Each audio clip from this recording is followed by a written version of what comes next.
Welcome to the Hashimoto's Doctor Podcast. You're now part of a growing community of people determined to take their health back through education and self-empowerment. But because of the healthcare system today, we don't have access to the types of healthcare that we want. So we have to do things differently. We've got to do things smarter, and we do that by becoming our own advocates. This podcast will give you the perspective and thoughts of one of the world's leading Hashimoto's doctors. So let's get started.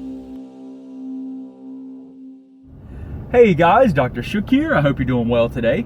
In today's podcast, what I really want to discuss is the process of healing. And I really am going to go through some specific things that I've observed clinically and that I've learned through my training that apply to almost everyone that we work with. And so this is something I think is really important for you to understand and keep in mind. I'm going to give you an overview, and then I'm going to give you specifics on each stage of healing, so you have some better ideas of why you need to go through that process. Okay, so we're going to start with a change that you have to make initially. That's not as much something that you do dietarily or with your lifestyle, but it's a decision. Okay, the first and most important thing that you have to do is you have to make a very conscious decision to be committed to changing your diet and your lifestyle, and being committed to taking care of yourself. Because if you think that you're going to get better, but you're not willing to change those things, if you think you're going to improve Hashimoto's, if you think you're going to improve your general health, you're going to improve whatever your particular problem may be, or if you want to optimize your health, if you are not willing to change your diet and your lifestyle, and most likely use temporary nutritional supplementation during that process, you're going to have a very difficult time really achieving your goals or making any change. That's just been my observation. Those are things that tend to be core to the process because you need all of those. So the conscious decision means that you have good reasons that you want to change. It's finding your reason why you want to change, and it's writing that down and it's committing to that change.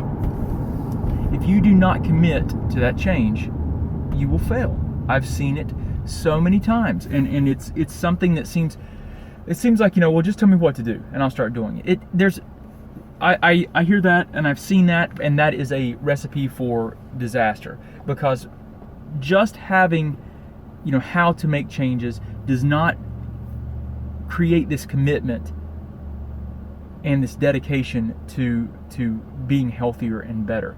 And you have to have reasons. When people are like, well, what exactly do you mean? Well, you need to write down your reasons why. I tend to have people write down 5 reasons why they want to have better health and feel better. And these need to be things that make your heart beat a little heavy. Okay? These have to be things that you care about just about more than you care about yourself. If it's something like, well, I want to be there for my family and friends as I get older. I want to, be able to be there for my kids and play with my grandkids and, see them grow up. And, I want to have a good quality of life as I get older. And I want to travel, and I want to do, various things. Then, that's what you have to do. You have to write those things down. You have to find those reasons why that have an emotional component for you, and you have to commit. And you have to say, no matter what, I will be healthy. I am healthy. And I like the 5-minute journal. You guys have heard me talk about that some. I love the 5-minute journal. It's a fantastic way to give you perspective at the beginning of the day and the end of the day.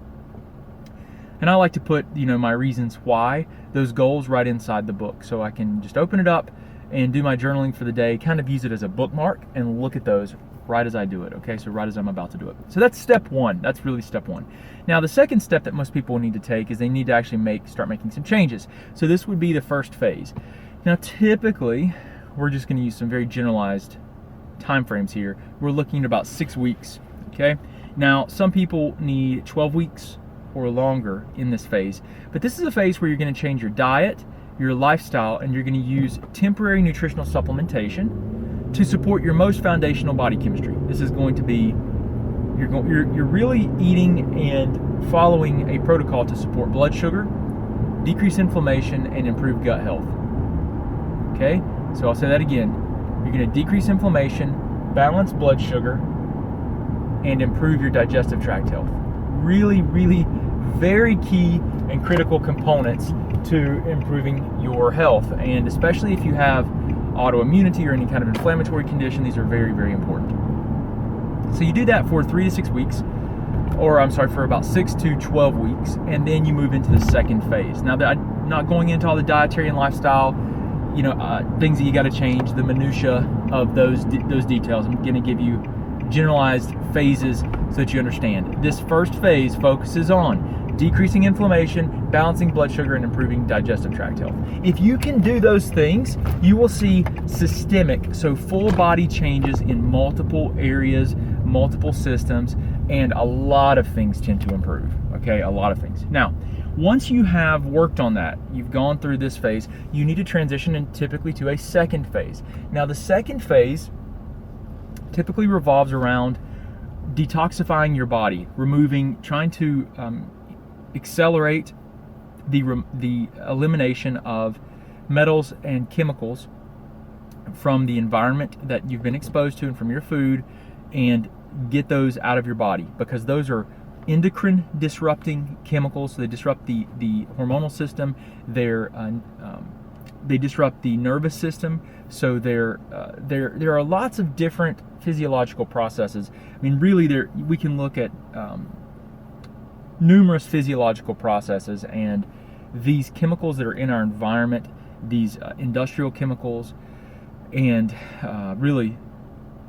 environmental chemicals, industrial and agricultural pesticides and herbicides, all these things create a lot of problems for our bodies, and they are everywhere.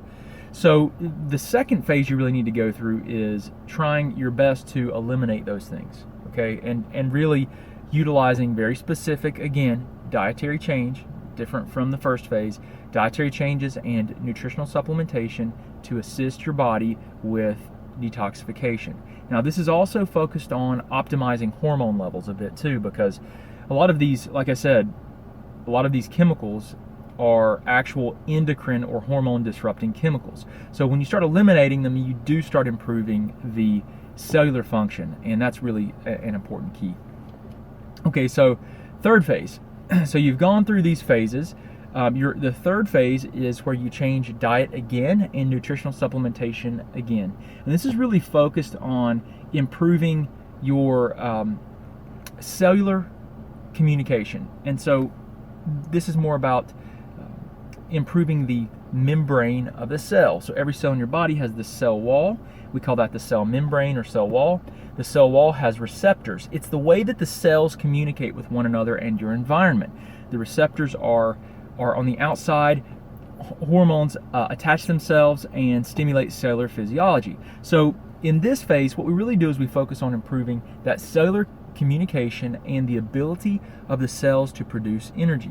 So we focus on the little parts inside the cell called mitochondria. The mitochondria produce energy. This is really, really important for energy, for focus, for vibrance as you age, for improved and optimal brain health. I mean, there's so many things here. For optimal metabolism. Really, this is where you start thriving. This is where you really have the opportunity to start thriving. And so those are the three phases. So you've got a decision, you've got a conscious decision you have to make, then you have three phases to go through. Each of these lasts anywhere from 6 to 12 weeks. And depending on your unique situation, it may be more. But that's a really important thing to keep in mind. Those phases are really important. And then beyond that, you can go even further, but it's not something that I recommend from as a framework for everyone. You can focus on more performance and movement. Those are all things that you can do to try to optimize physiology further. Okay, so that's something that we would do more one-on-one. But anyway, guys, hope this helps you to better understand and give you a framework of what you need to consider doing to really improve and optimize your health. I hope you guys have a wonderful, wonderful day. As always, I appreciate the time you guys spend hanging out with me, and I hope this has helped you to improve your life. Appreciate it. Have a good day, guys. Thanks so much for listening. We hope you enjoyed hanging out behind the scenes with Dr. Shook. You can also talk with and learn from Dr. Shook through Facebook Live on our Facebook page at the Office of Dr. Brad Shook. Don't forget, you can also get access to our videos, guidebooks, and thyroid programs at www.drbradshuk.com. Oh yeah, and don't forget one more thing. We can change the world one person, one family, and one community at a time. Until next time, remember, today is your day, and no one will tell you who you are and what you can be.